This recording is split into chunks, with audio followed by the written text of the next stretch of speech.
우리나라는 세계에서 10번째가 조금 넘는 나라랍니다.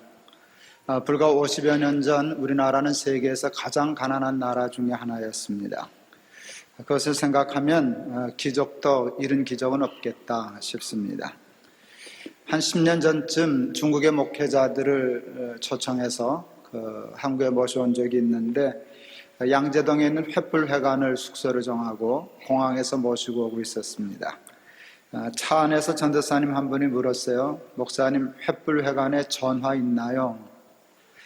참 어처구니가 없더라고요. 그래서 한국에는 전화 없는 집 없어요 라고 대답해 드리면서 그때 깜짝 놀랐습니다. 언제 우리나라가 이렇게 됐나 하는 생각을 했습니다. 불과 몇 년 전, 몇십 년 전 전화 있으면 우리도 부자였었는데, 청색전화, 백색전화 혹 여러분 기억하시는지요? 당시 기준으로는 정말 전화만 있어도 큰 부자였었습니다. 그렇게 발전을 했던 10여 년 전과 지금을 또 비교하면 또 기적이라고 할 만큼 우리나라는 부흥하고 성장하고 발전했었습니다. 저희 집만 해도 초등학교 교사 월급의 3분의 1 정도의 수입으로 늘 살았었는데, 선풍기 하나 사고 행복해하고 트랜지스터 라디오 하나 사가지고 늘 기뻐하고, 냉장고, 텔레비전 사고는 잠도 잘 이루지 못했던 때가 엊그제 같은데, 그때 비교하면 지금 저는 세상적으로 거의 왕과 같이 살고 있지 않나 이렇게 생각했습니다. 그러나 대부분의 경우 우리는 그것을 느끼지 못하고 살아가고 있습니다. 우리는 본능적으로 발전에 대해서 둔감합니다. 퇴보와 위기에 대해서 민감합니다. 발전하는 것은 당연한 일이고, 잘 발전하다가 한 번만 흔들리면 죽는다고 난리를 칩니다. 우리는 은혜와 감사에 둔감하고 불평과 원망과 걱정에 민감한 사람들입니다. 저를 포함해서 우리의 대부분은 우리나라의 기적과 같은 발전과 성장에 대하여 감사할 줄 모릅니다. 예수님을 믿는다고 하면서도 우리나라의 그 기적과 같은 발전과 성장이 하나님의 은혜인 것을 다 알면서도 우리는 전혀 모르는 사람처럼 감사하지 못하고 감격하지 못하고, 조금만 흔들리고 어려우면 그것 가지고 사내 중내 난리치고 하나님 원망하고 사는 것이 우리가 아닐까 싶습니다. 미국에서부터 밀어닥치고 있는 금융위기 때문에 전 세계가 요동하고 있습니다. 특히 우리나라가 심하게 요동치고 있습니다. 환율이 폭등하고 주가는 폭락하여 많은 사람들이 불안해하고 있습니다. 불안 정도가 아니라 많은 사람들이 실제로 고통을 겪기 시작했습니다. 이번 문제는 아마 쉽게 지나가지 않을 것 같습니다. 백약이 무효인 것을 보면 좀 고생을 해야 되겠구나 하는 각오를 하게 됩니다. 이제 고난은 시작된 것이고 당분간 그 고난은 계속될 것이 거의 분명합니다. 그러나 또 분명한 것 하나가 있습니다. 그게 뭔지 아세요, 여러분? 이 고난이 크고 어렵겠지만 이것 때문에 우리나라가 망해서 다시 50년 전으로 돌아가지는 않겠죠? 돌아갈까요? 네, 너무 낭만적으로 생각하면 어리석지만 있는 그대로 받아들이지만, 그렇다고 해서 우리나라가 50년 전으로 돌아갈까? 더 양보해서 10년 전쯤으로 퇴보할까요? 그것도 아닌 것 같은데요. IMF가 발표한 바에 의하면 내년도 우리나라의 성장률이 3.5%랍니다. 성장의 속도가 조금 줄어든 것이고 4.7%가 받다가 3.5%로 낮춘 것뿐이지 우리나라 망한다는 얘기는 없던데요. 힘들겠죠. 어렵겠죠. 또 어떤 분들은 정말 심각하게 고난을 겪겠죠. 그러나 국가 전체적으로 보면 여러분 이것 때문에 망하지 않습니다. 근데 이것 때문에 망하는 줄 알고 혼란해서 이리저리 좌충우돌하면 그것 때문에 죽습니다. 금융위기 때문에 죽는 게 아니라 금융위기에 대한 불안 때문에 나라가 망할 수는 있습니다. 정신을 차리면 도리어 지금과 같은 위기가 기회가 됩니다. 저는 경제도 모르고 정치도 모릅니다. 그러나 이번 위기는 반드시 한번 겪어야만 하는 위기라고 생각되어집니다. 여러분, 이런 위기를 겪지 않으면 정말 크게 당합니다. 세계가 크게 당하고 우리나라도 크게 당합니다. 지금 당하고 이겨내는 것이 훨씬 나을지도 모른다는 생각을 저는 가지고 있습니다. 미국 월가 사람들의 상상을 초월하는 금융 기법으로 세계 경제가 뻥튀기 되었습니다. 본래 실력보다 몇 배, 몇십 배씩 뻥튀기 되어서 거품으로 불려져 있었습니다. 인간이 하는 일은 언제나 거품입니다. 뻥튀기입니다. 하는 짓이 언제나 그렇습니다. 튀기다가 자기가 쏘가서 거기서 넘어져 죽는 것이 인간이 하는 짓입니다. 여러분, 이거 위기를 당해서 넘어지지 않으면 정말 크게 다칩니다. 하나님이 이 위기를 통하여 이 세계를 살리고 나라를 다시 살리시기 위하여 하시는 하나님의 경영처럼 저는 아무것도 모르지만 그렇게 느껴집니다.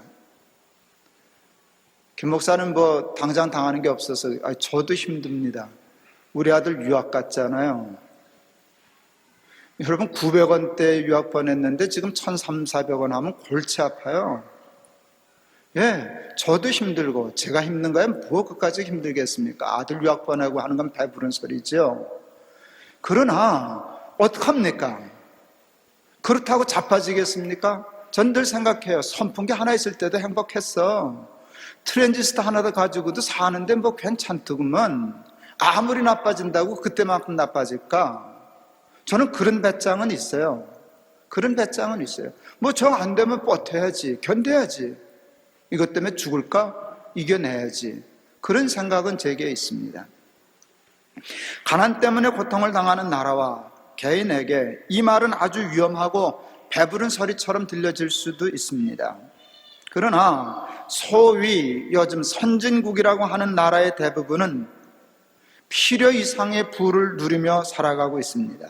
그리고 그 필요 이상의 부가 그 부 때문에 지구가 얼마나 피폐해지고 병들어가고 있는지 모릅니다. 파괴되어 가고 있는지 모릅니다.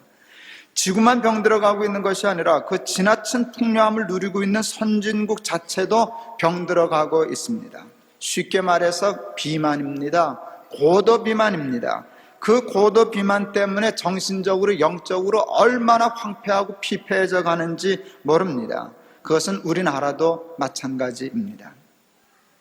사람들은 끝도 없는 부를 요구하고 그것을 위하여 하나님이 축복으로 주신 부도 누리지 못합니다. 웬만큼 했으면 좀 누리고 살지, 욕심 때문에 누리지도 못합니다. 그것 해놓고 또 더 벌려고 쫓아다니다가 그냥 어느 날 칵 하고 죽어 끝나는 겁니다. 어리석은 일입니다. 제가 보기에 제 자신을 포함하여 많은 사람들은 조금 가난해질 필요가 있습니다. 저는 지나치게 부유하다고 생각해요. 제 자신만 해도. 이렇게 살 필요 없다 생각해요. 조금 가난해도 돼. 조금 줄여도 돼. 이거 없어도 능히 살 수 있어. 그게 제가 가지고 있는 기본 생각입니다. 제가 이렇게 늘 얘기하면 제가 굉장히 떼부자인 줄 알고 이런 설교만 끝나면 내일 와요. 돈 빌려달라고. 빌려줄 돈은 없어요. 그런데 저는 그런 배짱은 있어요. 내가 옛날에 그러고도 살았는데, 옛날 저보다 연세된 분은 우리 6.25 때도 살았어. 우리 외정 세대 때도 살았는데 뭐 이까짓 것쯤이야 하는 배짱은 있어야 살지. 뭐 조금 어려워졌다고 걱정한다고 어려움이 없어집니까? 불안해한다고 물러갑니까? 도리어 배 내밀고 덤벼봐. 우리 6.25 때도 살아남은 사람이야. 우리 세계에서 제일 가난할 때도 껐떡없이 살았어. 이까짓 건 문제도 없어. 또 우리는 하나님 믿는 사람이야. 이런 배짱 가지고 뒤밀어야지. 밤낮 죽게 되었다고 누가 사장하면 누가 도와주기를 하겠습니까? 누가 살펴주기를 하겠습니까? 88년도에 영락교회 협동 목사가 되었습니다. 담임 목사 대우를 해줬습니다. 부목사 있다가 다른 교회 담임 목사 갔다가 다시 가니까 교인들이 되게 반가워했습니다. 뭐 안 반가워하는 분들도 어디 숨어 계셨겠지만 반가워하셨어요. 크리스마스 때가 되니까 그래도 선물을 보내시더라고요. 뭐 사과짝도 보내주시고 케이크도 보내주시고 뭣도 보내주시고 방 하나가 선물로 차다시피 했어요. 밤낮 수위 아내로 가난하게 살던 우리 어머니 너무 좋아가지고 애들 붙잡고 넌 아버지 잘 만나서 좋겠다. 예, 그게 내가 아들 하나는 잘 낳지 뭐 이런 소리였어요. 뭐 좋더라고요. 평생 가난하게 살던 우리 어머니 사과 개짝 보고 행복해하는 거 하나님 주신 복이다 생각하고 감사했어요. 어느 날 아내가 출근하는데 야단났어요. 그래. 왜? 애들의 귀한 것이 없어요. 감사할 줄을 몰라요. 여러분, 귀한 것이 없죠? 귀한 것이 많아서 흔해 터졌으니 귀한 것이 없어졌지요. 귀한 것이 없어서가 아니라 귀한 것이 너무 많다 보니까 귀한 것이 없어졌어요. 귀한 것이 없어? 귀한 줄을 몰라? 오늘 툭 생각이 났어요. 그거 가난한 건데. 귀한 것이 본래 없어서 가난한 것은 그래도 괜찮은데 귀한 것이 너무 많아서 흔해 터져서 귀한 줄을 모르는 건 이건 질이 더 나쁜 가난이다. 그래서 제가 그때 가난의 이름을 붙였어요. 악성 가난이다. 이건 아주 질이 나쁜 가난이다. 내 아이를 아주 나쁘게 만들겠구나 하는 생각이 들었어요. 저녁에 들어와서 아이들에게 얘기했어요. 애들도 맑게 다 알아들어요. 어떻게 하면 좋겠냐? 초등학교 5학년쯤 됐던 우리 큰아이가 수학적으로 그 문제를 풀더라고요. 너무 지나치게 많아서 가난해진다면 없애면 되잖아요. 그게 수학이죠. 그래서 그 아이 말이 옳다 싶어가지고 은박지 도시락 싸오고 비닐팩 사다가 하여간 교인들이 그때 얼마나 많이 갖다 줬든지 수십 개 팩을 만들었어요. 들고 나가서 다 돌라줬어요. 저녁 먹고 아내에게 사과 하나 깎아오지? 그랬더니 없어요. 아이 마누라 몇 개 남겨놓고 주지 그걸 어떻게 싹싹 다 긁어서 없앴냐. 나가서 가게 가서 사과 매달 사다가 깎아 먹었어요. 큰놈이 이렇게 얘기했어요. 야, 우리도 부자다. 뭐가 부자냐? 사과가 귀하잖아. 여러분, 그냥 우스갯소리처럼 굉장히 중요한 얘기예요. 여러분, 그래도 사과 하나 정도 먹고 사는 거 괜찮아요. 근데 그게 행복한 거죠. 쌓아놓고 썩어져 가면 사과가 안 귀해요. 그러면 사과가 주는 행복까지 잃어버려요. 가난도 문제지만 지나치게 풍요롭고 많아서 감사할 줄 모르고 귀한 줄 모르고 사는 가난은 더 골치 아픈 가난이에요.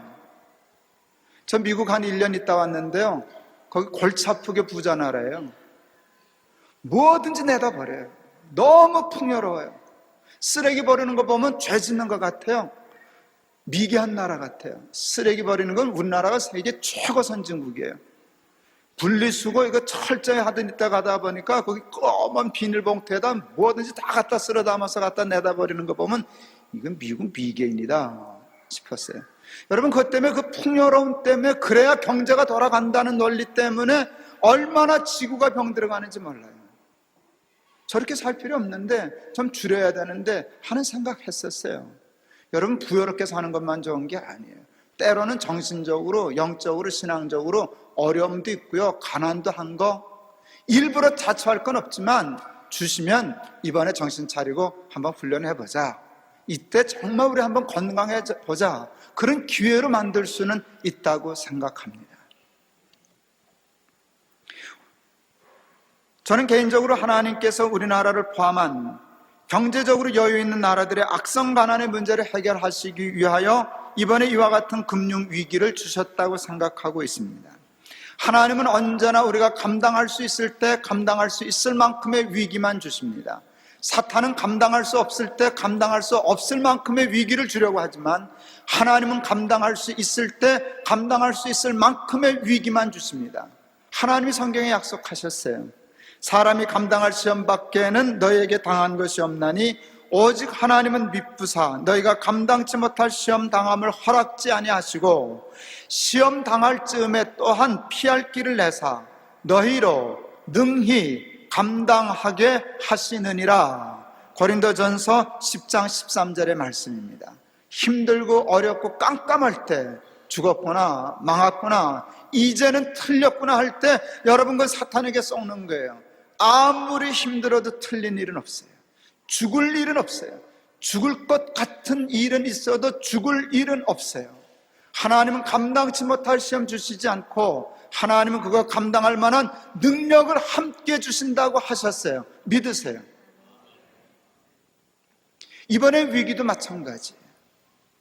환율 올라가고 그러지만 감당할 만큼 주시겠지. 저는 생각해요. 이것 때문에 건강해질 거야. 이것 때문에 정신 차릴 거야. 이것 때문에 더 세계가 튼튼해질 거야. 저는 그렇게 생각해요. 그것 때문에 저도 좀 어려움 당하면 당해야죠. 나보다 더 어려운 사람이 있으면 조금 같이 도와야죠. 그리고 이겨나가야죠. 오늘 본문의 말씀은 우리가 너무나 잘 아는 말씀입니다. 하나님이, 천지를 창조하신 하나님이, 전지전능하신 하나님이 내가 너를 지명하여 불렀나니 너는 내 것이라. 이게 얼마나 기가 막힌 말씀이에요. 너는 내 거야. 너는 내 딸이야. 너는 내 아들이야. 이 말씀 속에 숨어있는 약속이 있잖아요. 절대로 너 실패하게 내버려 두지 않아. 죽게 망하게 내버려 두지 않아. 내가 누구냐? 내가 내 하나님 아니냐? 내 아버지 아니냐? 그리고 내가 무능하냐? 내가 천지를 창조하고 조성한 하나님 아니냐? 이게 얼마나 놀라운 말씀이에요.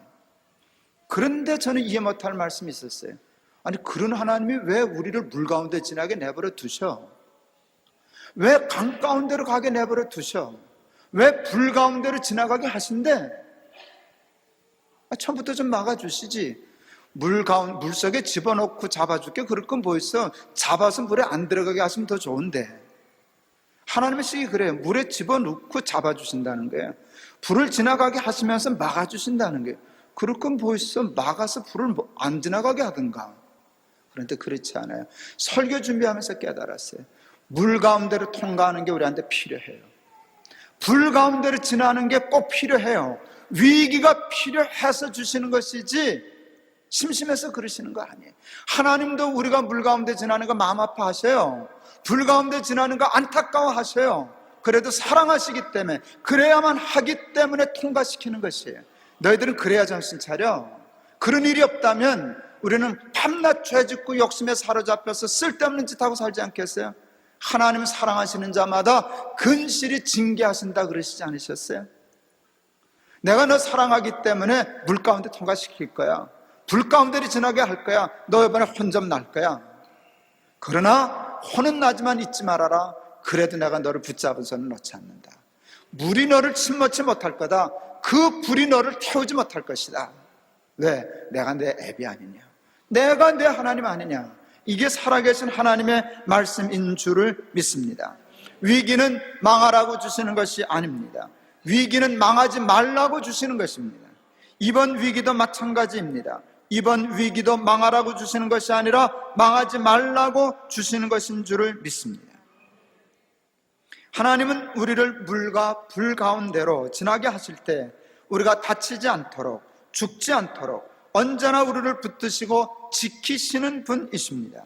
다윗은 그와 같은 사실을 믿음으로 잘 알고 있었습니다. 그래서 다윗은 시편 23편에서 유명한 고백을 합니다. 내가 사망의 음침한 골짜기를 다닐지라도 해받음을 두려워하지 않을 것은. 사망의 음침한 골짜기를 가는데 해봤자 내가 이것 때문에 죽지 않아. 다치지 않아. 왜? 주의 지팡이와 막대기가 나를 안위하심이니이다. 세상에 다윗처럼 어려운 일을 많이 겪었던 사람도 없어요. 우리가 아무리 힘들고 어렵다 그래도 다윗의 어려움과 비교하면 정말 세 발의 피예요. 다윗은 상상할 수 없는 고난과 역경을 날마다 겪으면서 살았던 사람인데요, 성경 어디를 봐도 다윗이 절망했다, 다윗이 스스로의 삶을 포기했다, 이런 거 찾을 수 없어요. 다윗은 악작 같아요. 힘들수록 하나님 앞에 매달려요. 하나님, 나 죽게 되었어요. 내버려 두시면 저들이 나를 사자처럼 찢을 거예요. 뭐 이런 표현들이 많아요. 그런데 포기 안 해요. 그래도 난 살아야 돼요. 하나님 도와주세요. 그렇게 얘기해요. 여러분, 죽을 자리, 남들이 볼 땐 다윗은 죽었구나 하는 자리에서 다윗이 쓴 시편 보실래요?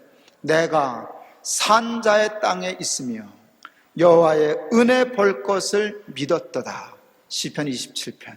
제가 이 성경 읽다가 그냥 몸에 벼락 맞은 전율을 느꼈어요. 그 시편을 쓸 때 다윗의 삶의 자리를 알 수 있거든요. 꼭 죽을 자리, 보통 사람 같았으면 탁 포기했을 자리. 그래서 그는 이렇게 얘기해요. 내가 죽을 자리에 있습니다. 말도 그렇게 하지 않아요. 내가 산 자의 땅에 있으며. 여러분, 이 다윗의 믿음을 가지실 수 있기를 바랍니다. 세상에 아무리 요동쳐도, 금융위기가 와도, 환율이 올라도, 주가가 폭락해도, 여러분의 기업이 어려워도, 직장에서 어려운 일을 당해도 죽을 자리 아니에요. 우리는 산자의 땅에 있는 것입니다. 내가 산자의 땅에 있으며, 우리의 땅은 하나님이지 세상 아니에요. 하나님이 우리의 기초가 되시고 우리의 지팡이가 되시고 우리가 막대기가 되신다면 우리가 왜 죽은 자의 땅에 있어요? 내가 산 자의 땅에 있으며 여호와의 은혜 볼 것을 믿었도다. 이 믿음 가지고 살아가는 사람들 되기를 바랍니다. 예수는 그러려고 믿는 거예요. 예수는 그러려고 믿는 거예요. 그까지 이빨 금리빨 그거 되려고 믿는 거 아니에요. 병 조금 나으려고 그런 정도 차원 아니에요. 모자 가면 장사 좀 잘 되는 거, 그럴 수도 있겠지만 차원이 달라요. 힘들고 어려워서 나는 죽었다 포기하는 자리에서도 당당하게 내가 산 자의 땅에 있으며 여호와의 은혜 볼 걸 나는 믿어. 이 큰 소리 치는 게 믿음 아니겠습니까? 그리고 그 믿음대로 되는 게 축복이 아니겠습니까? 예수는 그 재미를 믿는 거거든요. 그러니까 이런 위기가 올 때마다 기대하셔야 돼요. 믿음의 진가를 발휘할 때가 오는가 보다. 믿음으로 이겨야지. 깜깜할 때 믿음으로 빛을 봐야지. 우리나라는 부끄럽게도 OECD 국가 중에 자살률 세계 1등입니다. 최근에 유명한 배우와 탤런트들이 자살을 하여 사회적으로 큰 물의를 일으켰습니다. 그리고 그것을 모방한 자살이 이어지고 있습니다. 텔레비전 잘못하고 있어요. 그런 방송 그렇게 재방송하고 자꾸 하면 안 돼요. 그러면 그것을 모방하는 자살이 늘어나요. KBS나 MBC나 SBS 그 모방해서 자살하는 사람들한테 배상금 물어줘야 되는지도 몰라요. 법적으로 맞는지 모르지. 여러분, 그냥 사람들이 알아야 되니까 누가 자살해서 죽었다 그러고 끝내야 돼요. 구체적으로 자세히 자꾸 설명하려고 그럴 것 없어요. 사람들이 흥미있어 하니까 자꾸 트는데 그것 때문에 얼마나 많은 사람들이 더 죽어야 할지를 방송에 생각해야죠. 저는 그 두 배우들의 장례식 모습을 텔레비전을 보면서 참 당황하고 목사로서 부끄러운 것이 있었어요. 그 두 분이 다 크리스찬이었다는 것이. 성도 아무개. 여러분, 크리스찬은 자살하면 안 돼요. 자살은 불신앙이에요. 왜 자살이 불신앙인가 하면 하나님을 믿지 못하기 때문에 죽는 거잖아요. 아무리 죽을 만큼 그가 힘든 것도 알고 어려운 것도 알고 우리도 그런 것 충동을 많이 느끼지만 왜 못 죽는가 하면 끝이 아니니까. 끝이 아니니까. 하나님을 믿으니까. 다윗처럼 내가 산 자의 땅에 있으며 이게 믿음이니까 그런 거예요. 심각한 우울증이 있어요. 우울증으로 인한 자살은 하나님이 판단하실 거예요. 그걸 불신앙으로 보지 않고 병으로 보실 수도 있어요. 그렇지 않겠어요? 그러니까 우리가 그 구원에 대해서는 우리가 이렇게 말할 거 없어요. 그건 하나님이 다 정당하게 하실 거예요. 그러나 원론적인 얘기를 하자는 말이죠. 자살은 불신이에요. 하나님을 믿지 못하는 것이. 우리의 인생의 맨 마지막을 불신으로 끝낼 수는 없잖아요. 우리의 맨 마지막 끝을 신앙으로 끝맺어야 되지 않겠어요? 여러분, 우리가 아무리 죄인이라도 십자가의 강도가 마지막 숨 넘어가는 순간에 믿음을 잡았기 때문에 구원을 얻었잖아요. 그게 얼마나 큰 축복이고 행운이에요. 여러분, 우리는 죽음의 끝에 하나님 붙잡고 죽어야 할 줄을 믿습니다. 죽음은 끝이 아니잖아요. 우리는 영생을 믿잖아요. 영원한 시작이에요. 죽음으로 끝낼 수 있다면 죽음도 괜찮아요. 죽음은 끝이 아니에요. 죽음은 영원한 시작이에요. 영원한 시작을 하나님 붙잡고 믿음으로 들어가야지 영원한 시작을 하나님 놓고 불신으로 시작할 수는 없지 않겠습니까? 죽어도 죽으면 안 돼요. 죽어도 죽으면 안 돼요. 여러분 중에도 모르긴 해요. 지금 벌써 어려워지기 시작했으니까. 이제 몇 주 더 지나면 우리 교인들 중에도 몇 사람쯤은 죽고 싶은 사람 생각하는 사람들이 있을 수 있어요. 당연하죠. 그만큼 삶은 만만치 않아요. 절대로 죽으면 안 돼요. 그건 불신앙이에요. 하나님 되게 섭섭해하세요. 내가 그렇게 얘기했는데 이놈들 날 못 믿고 죽어? 내가 그것 때문에 죽을 사람 아니었는데, 내가 필요해서 조금 물 가운데로 지나가는 것 뿐이야, 불 가운데로 지나가는 것 뿐이야. 그 속에 내가 있어. 내가 내 아버지야. 내가 내 하나님이야. 나는 너를 알아. 내 이름을 알아. 지명하여 불렀어. 넌 내 아들이야. 이거 기억하고 아무도 도와주지 않아도, 세상에 아무 빛 비치지 않아도 새까말 때 하나님 믿는 믿음으로 딱 우뚝 서서 세상을 향해 배 내밀고 환난을 당하나 담대하라. 내가 세상을 이겼노라 하는 하나님의 말씀을 듣고 승리하는 삶을 살아내는 저와 여러분 되셔야 할 줄을 믿습니다.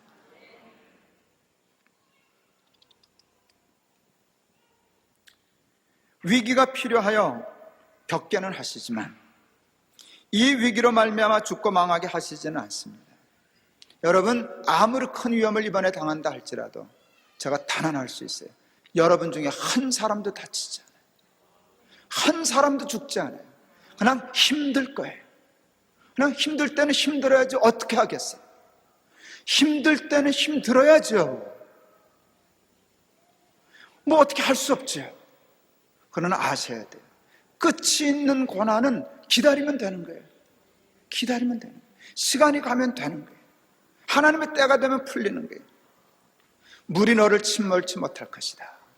불꽃이 너를 사르지 못할 것이다. 이 말씀을 꼭 기억하실 수 있기를 바랍니다. 오늘 우리에게 주신 이사야 43장 1절에서 7절의 말씀을 꼭 기억하세요.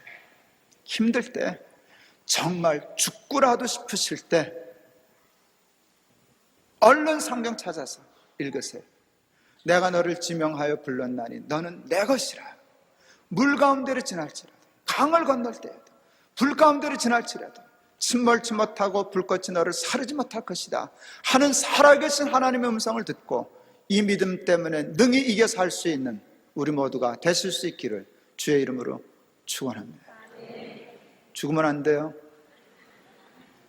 놓으면 안 돼요. 포기하면 안 돼요. 내 영혼이 잠잠히 하나님만 바라며 나의 구원이 오직 그에게서 나는다. 하나님이 내 반석이세요. 하나님이 나의 피난처이세요. 이게 믿음이에요. 교회 덜렁덜렁 다니는 거 그건 믿음 아니에요. 믿음은 잃을 때 발휘하는 거예요. 평안할 때는 몰라요. 평안할 때는 믿음 있는 사람이나 없는 사람이나 그게 그때 같아 보이지만 믿음의 진가는 잃을 때 발휘하는 것이에요. 이때 하나님 믿는 믿음으로 구원 얻고 도리어 위기를 기회로 삼아 승리하는 사람 되실 줄을 믿습니다. 기도하시겠습니다. 내가 세상에서 환난을 당하나 담대하라. 내가 세상을 이겼노라. 내가 너를 지명하여 불렀나니 너는 내 것이라. 내가 산자의 땅에 있으며 여호와의 은혜 볼 것을 믿었도다. 이 믿음 우리에게 허락하여 주시옵소서. 이 믿음으로 깜깜한 세상, 막막한 세상, 사방으로 우겨싸움을 당하는 것과 같은 이 희망 없는 세상에서 하나님의 소망을 붙들고 승리하는 사람들 다 되게 하여 주시옵소서. 예수 그리스도의 이름을 받들어 기도하옵나이다. 아멘.